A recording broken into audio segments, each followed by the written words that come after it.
दोस्तों नमस्कार, ये है मार्गदर्शन फॉर सिविल सर्विसेज। मैं अनुराग चौधरी। दोस्तों उत्तर प्रदेश से संबंधित महत्वपूर्ण प्रश्नों के प्रैक्टिस सेट में इस वीडियो में प्रस्तुत है यूपी स्पेशल का भाग 4, जो आपके आगामी विभिन्न परीक्षाओं जैसे यूपी पीसीएस प्रारंभिक परीक्षा, आरओ यानी समीक्षाधिकारी सहायक समीक्षाधिकारी, लोअर पीसीएस तथा उत्तर प्रदेश अधीनस्थ सेवा चयन आयोग द्वारा आयोजित की जाने वाली विभिन्न परीक्षाओं के उत्तर प्रदेश राज्य विशेष अध्ययन के लिए बहुत ही उपयोगी है। तो आइए शुरू करते हैं आज का वीडियो। यूपी स्पेशल यानी उत्तर प्रदेश विशेष से संबंधित महत्वपूर्ण प्रश्नों का भाग 4। पहला प्रश्न है, सूची 1 का सूची 2 से सुमेलन करिए और दिए गए कोड से सही उत्तर का चयन करिए।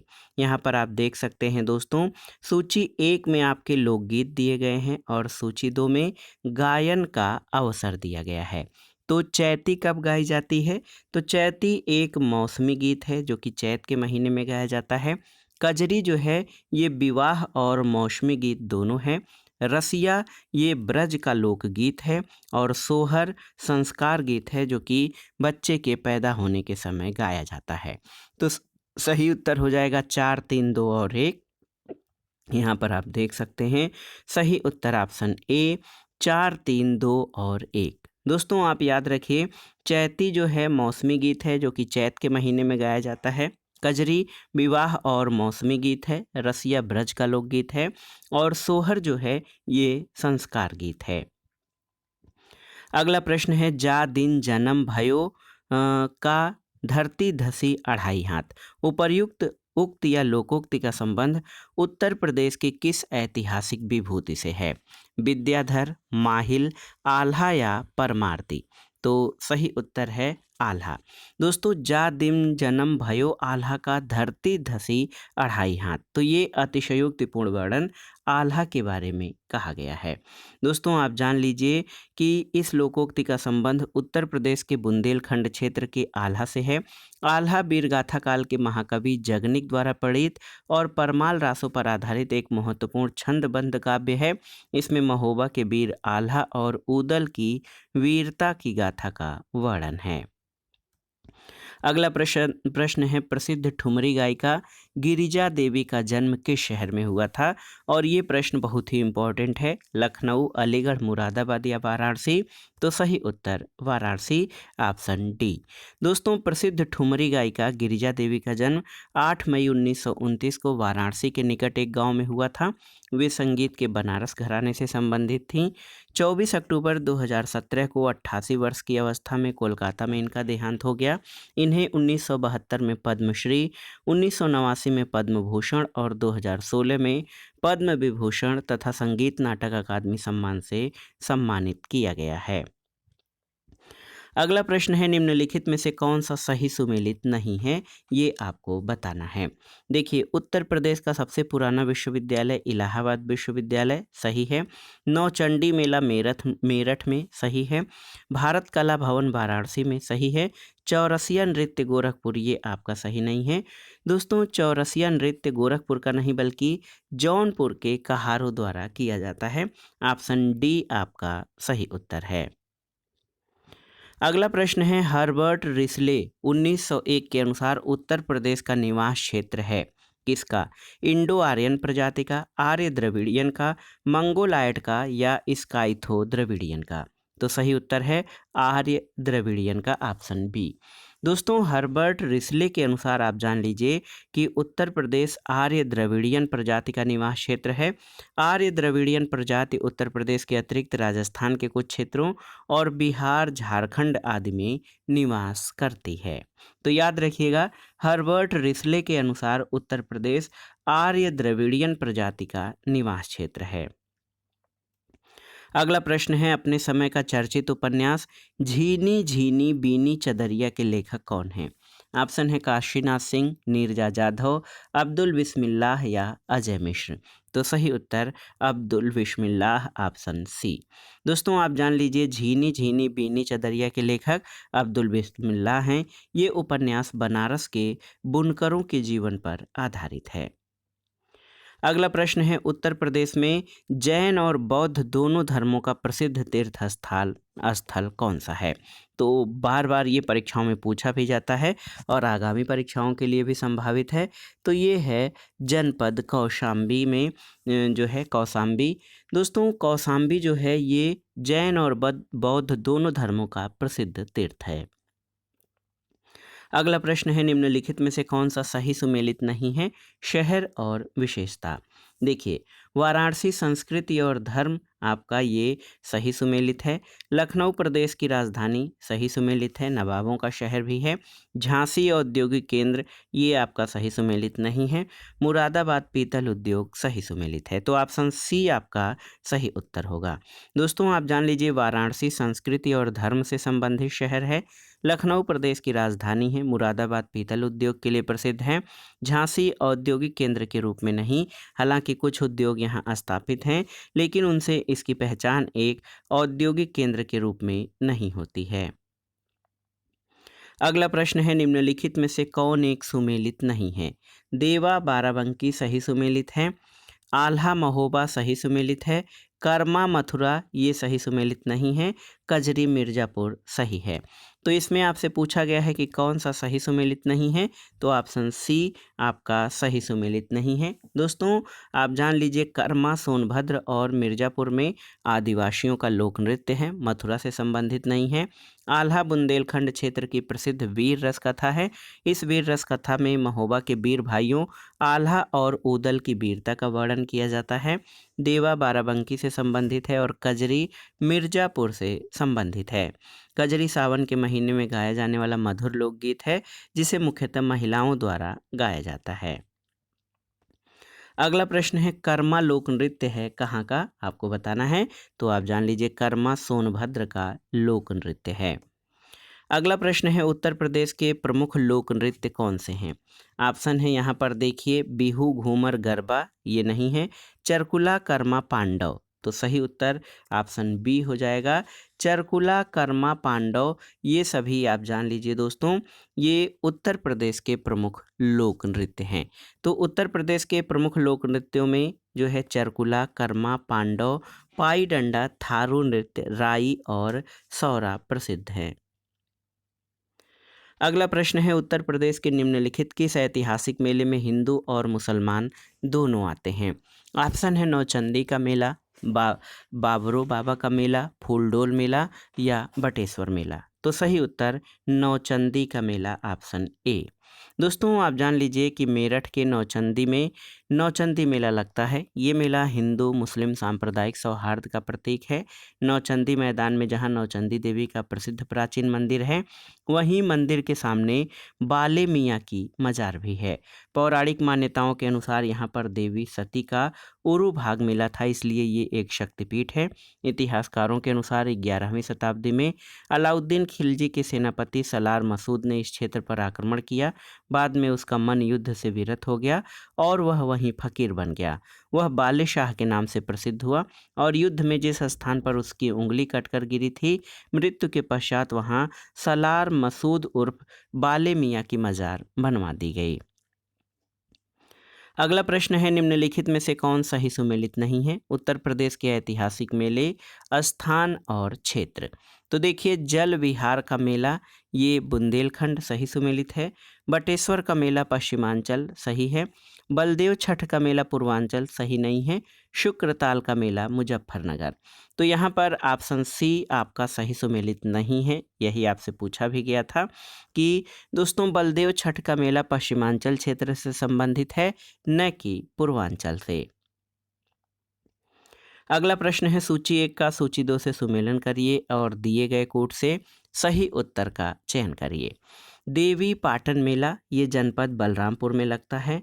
काम्पिल मेला या काम्पिल्य मेला दोस्तों ये फर्रुखाबाद जिले में लगता है।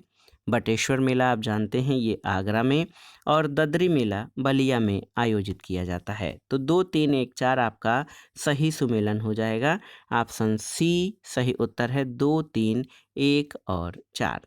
दोस्तों आप जान लीजिए कि देवी पाटन मेला बलरामपुर में, काम्पिल मेला फर्रुखाबाद में, बटेश्वर मेला आगरा में और ददरी मेला बलिया में आयोजित किया जाता है। अगला प्रश्न है सूची 1 का सूची 2 से सुमेलन करिए और दिए गए कोड से सही उत्तर का चयन करिए। इसमें मेला और उनका स्थान मिलान करना है। तो माघ मेला इलाहाबाद प्रयागराज में आयोजित किया जाता है। झूला मेला वृंदावन में। पशु मेला ये जान लीजिए बटेश्वर में। और देवा शरीफ का मेला देवा बाराबंकी में आयोजित किया जाता है। तो सही उत्तर हो जाएगा 4 3 2 1। तो सही उत्तर ऑप्शन ए हो जाएगा। 4 3 2 1 आपका सही सुमेलन है। अगला प्रश्न है निम्नलिखित में से किस स्थान पर गुड़िया पूर्णिमा मेला का आयोजन किया जाता है? बटेश्वर, कन्नौज, गोवर्धन या सरधना? तो सही उत्तर है गोवर्धन, ऑप्शन सी। दोस्तों, गुड़िया पूर्णिमा मेला जिसको मुरिया पूनो मेला भी कहा जाता है, इसका आयोजन प्रतिवर्ष गोवर्धन, मथुरा, वृंदावन में गुरु पूर्णिमा यानी आषाढ़ मास की पूर्णिमा के दिन होता है। अगला प्रश्न है निम्न में से कौन सा एक सही सुमेलित नहीं है स्थान और उत्तर प्रदेश के जिलों में? तो बटेश्वर, दोस्तों बटेश्वर जो है ये आगरा में है। देवा शरीफ जौनपुर में नहीं बल्कि बाराबंकी में है। संकिसा फर्रुखाबाद में और बिठूर कानपुर में। तो ऑप्शन बी जो है ये आपका सही सुमेलित नहीं है। दोस्तों आप जान लीजिए कि बटेश्वर आगरा में, देवा शरीफ बाराबंकी, संकिसा फर्रुखाबाद और बिठूर कानपुर नगर में गंगा नदी के तट पर स्थित है। अगला प्रश्न है कि उत्तर प्रदेश में किस स्थान पर एक नाभिकीय ऊर्जा परियोजना स्थित है? आपको बताना है। ऑप्शन है ओबरा, पनकी, नरौरा या हरदुआगंज। तो सही उत्तर नरौरा बुलंदशहर में उत्तर प्रदेश में नाभिकीय ऊर्जा परियोजना केंद्र स्थित है। तो दोस्तों याद रखिएगा, नरौरा जो कि उत्तर प्रदेश के बुलंदशहर में है, ये उत्तर प्रदेश में एकमात्र परमाणु ऊर्जा केंद्र है। इसकी पहली इकाई का वाणिज्यिक प्रचालन 1 जनवरी 1991 को और दूसरी इकाई का 1 जुलाई 1992 को हुआ और प्रत्येक इकाई की क्षमता 220 मेगावाट है। अगला प्रश्न है निम्नलिखित में से कौन सा कोयला आधारित बिजली संयंत्र उत्तर प्रदेश में स्थित है? देखिए डार्लीपाली, दादरी, सिंगरौली और विंध्याचल। तो 2 और 4 जो हैं कोयला आधारित संयंत्र ये उत्तर प्रदेश में स्थित हैं। 2 और 4 ऑप्शन 2 और 3 दादरी और सिंगरौली। यहाँ पर देखिए 2 और 3 दादरी और सिंगरौली। दोस्तों तो यहाँ पर आप जान लीजिए कि उत्तर प्रदेश में एनटीपीसी के स्वामित्व वाले कोयला आधारित बिजली संयंत्रों की संख्या 5 है।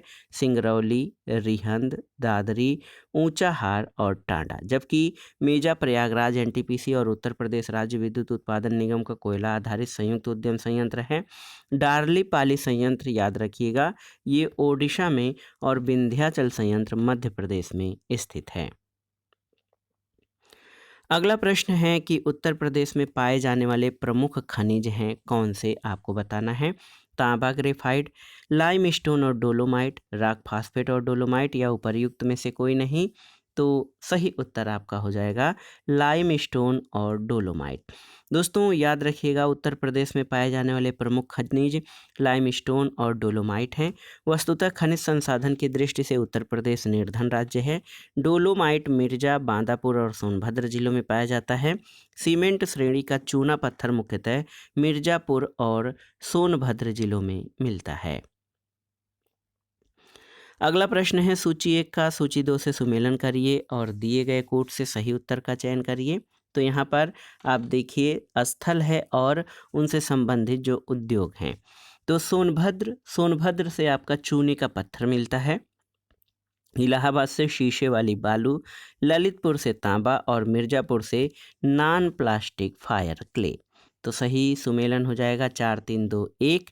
तो यहाँ पर आप देख सकते हैं सही विकल्प ऑप्शन बी हो जाएगा 4 3 2 और 1। अगला प्रश्न है जो बार बार परीक्षाओं में पूछा गया है और आगामी परीक्षाओं के लिए भी महत्वपूर्ण है। उत्तर प्रदेश में कितने मुख्य कृषि जलवायु क्षेत्र हैं? देखिए 9, 3, 5 या 8। तो यहाँ पर अगर जो देखा जाए तो उत्तर प्रदेश में कुल 3 मुख्य कृषि जलवायु क्षेत्र हैं। उत्तर प्रदेश राज्य 3 कृषि जलवायु क्षेत्रों के अंतर्गत आता है। इसमें कृषि जलवायु क्षेत्र 4 जो मध्य गंगा का मैदानी भाग है, कृषि जलवायु क्षेत्र 5 ऊपरी गंगा का मैदानी भाग और कृषि जलवायु क्षेत्र 8 मध्य पठार और पहाड़ी क्षेत्र। दोस्तों, कृषि जलवायु क्षेत्र 4 को 3 उप क्षेत्रों में विभाजित किया गया है। ये हैं उत्तर प्रदेश का उत्तर पूर्वी मैदान क्षेत्र और विंध्य क्षेत्र। कृषि जलवायु क्षेत्र पंचम बहुत ही घनी आबादी वाले कृषि जलवायु क्षेत्रों में से है। ये उत्तर प्रदेश राज्य का सबसे विकसित क्षेत्र है। इस कृषि जलवायु क्षेत्र के अंतर्गत 3 उप क्षेत्र हैं। ये हैं केंद्रीय मैदान, उत्तर पश्चिम मैदान और दक्षिणी पश्चिमी मैदान। कृषि जलवायु क्षेत्र 8 के अंतर्गत उप क्षेत्र बुंदेलखंड यानी उत्तर प्रदेश में दक्षिण मध्य उत्तर प्रदेश के जिले शामिल हैं। यहाँ पर मृदा उत्पादकता अधिक है और भूमि उत्पादकता कम है। मृदा अपरदन अधिक है इन क्षेत्रों में, भूमि उत्पादकता कम है। अगला प्रश्न है, लाल मिट्टियाँ पाई जाती हैं कहाँ पर, आपको बताना है। आगरा और मथुरा में, एटा और मैनपुरी में, मिर्ज़ापुर और झांसी में, सीतापुर और बाराबंकी में। तो सही उत्तर है लाल मिट्टी मिर्ज़ापुर और झांसी में पाई जाती है। दोस्तों, आप जान लीजिए कि लाल मिट्टियाँ मुख्यतः झांसी मंडल, मिर्ज़ापुर और सोनभद्र जिले में पाई जाती है। लाल मिट्टी इन जिलों के ऊपरी पठारी भागों में पाई जाती है। ये 2 प्रकार की होती है, परवा और रक्कर। परवा हल्की बलुई अथवा बलुई चिकनी होती है, जबकि रक्कर अपक्षरित मिट्टी होती है। अगला प्रश्न है, निम्नलिखित में से कौन सही सुमेलित नहीं है, आपको बताना है। गंगा वाराणसी सही है, गोमती सुल्तानपुर सही है, कोसी गोरखपुर सही नहीं है, सरयू अयोध्या सही है। दोस्तों, आप जान लीजिए वाराणसी गंगा नदी के किनारे है, अयोध्या सरयू नदी के किनारे, सुल्तानपुर गोमती नदी के किनारे, जबकि गोरखपुर कोसी नदी के नहीं बल्कि राप्ती नदी के किनारे है। राप्ती नदी घाघरा की सहायक नदी है। अगला प्रश्न है, निम्नलिखित में से किस नदी के तट पर गोरखपुर स्थित है। तो आप जानते हैं गोरखपुर राप्ती नदी के तट पर स्थित है। बहुत ही महत्वपूर्ण प्रश्न है, याद रखिएगा, गोरखपुर राप्ती नदी के तट पर स्थित है। अगला प्रश्न है, गंगा नदी उत्तर प्रदेश में किस जनपद से प्रवेश करती है। बिजनौर, मेरठ, सहारनपुर या जेपी नगर। तो सही उत्तर है, गंगा नदी उत्तर प्रदेश में बिजनौर जनपद से प्रवेश करती हैं और उत्तर प्रदेश के बलिया से इसका निकास होता है। 2008 में भारत सरकार ने गंगा नदी को राष्ट्रीय नदी क्षेत्र घोषित किया है। अगला प्रश्न है, उत्तर प्रदेश में क्रियान्वित की जा रही निम्नलिखित योजनाओं में कौन एक केंद्रीय सरकार की योजना नहीं है। ऑप्शन है गंगा एक्सप्रेसवे, महात्मा गांधी राष्ट्रीय ग्रामीण रोजगार गारंटी अधिनियम, ग्रामीण स्वास्थ्य मिशन या फिर जवाहरलाल नेहरू राष्ट्रीय शहरी नवीनीकरण मिशन। तो सही उत्तर है गंगा एक्सप्रेसवे, ये केंद्रीय सरकार की योजना नहीं है। दोस्तों, आप जान लीजिए कि गंगा एक्सप्रेसवे केंद्र सरकार की योजना नहीं है। महात्मा गांधी नरेगा, राष्ट्रीय ग्रामीण स्वास्थ्य मिशन और जवाहरलाल नेहरू राष्ट्रीय शहरी नवीकरण मिशन ये केंद्र सरकार की योजनाएं हैं। अगला प्रश्न है, वर्तमान में लखनऊ में निम्न में से कौन कौन से हैं। जल संस्थान, नगर निगम, विकास प्राधिकरण, जिला नगरीय विकास अभिकरण। तो सही उत्तर क्या हो जाएगा, ये सभी चारों वर्तमान में लखनऊ में हैं। कौन कौन, जल संस्थान, नगर निगम, विकास प्राधिकरण और जिला नगरीय विकास अभिकरण। तो सभी चारों आपके सही हैं। दोस्तों, याद रखिएगा, वर्तमान में लखनऊ में जल संस्थान, नगर निगम, विकास प्राधिकरण और जिला नगरीय विकास अभिकरण ये चारों ही संस्थान स्थित हैं। तो दोस्तों, ये था आज का वीडियो। उत्तर प्रदेश स्पेशल यानी उत्तर प्रदेश राज्य आधारित महत्वपूर्ण प्रश्नों के प्रैक्टिस सेट का भाग 4, जो आपके आगामी विभिन्न परीक्षाओं जैसे उत्तर प्रदेश लोक सेवा आयोग द्वारा आयोजित परीक्षाओं तथा उत्तर प्रदेश अधीनस्थ सेवा चयन आयोग द्वारा आयोजित विभिन्न परीक्षाओं के साथ उत्तर प्रदेश के अन्य आयोगों और भर्ती बोर्डों द्वारा आयोजित परीक्षाओं के राज्य विशेष अध्ययन के लिए बहुत ही महत्वपूर्ण है। तो आप इन प्रश्नों को तैयार कर लीजिएगा। वीडियो आपको कैसा लगा हमें कमेंट बॉक्स में ज़रूर बताइएगा। वीडियो को लाइक करें, शेयर करें और इस चैनल मार्गदर्शन फॉर सिविल सर्विसेज को सब्सक्राइब करें। वीडियो देखने के लिए धन्यवाद दोस्तों, नमस्कार।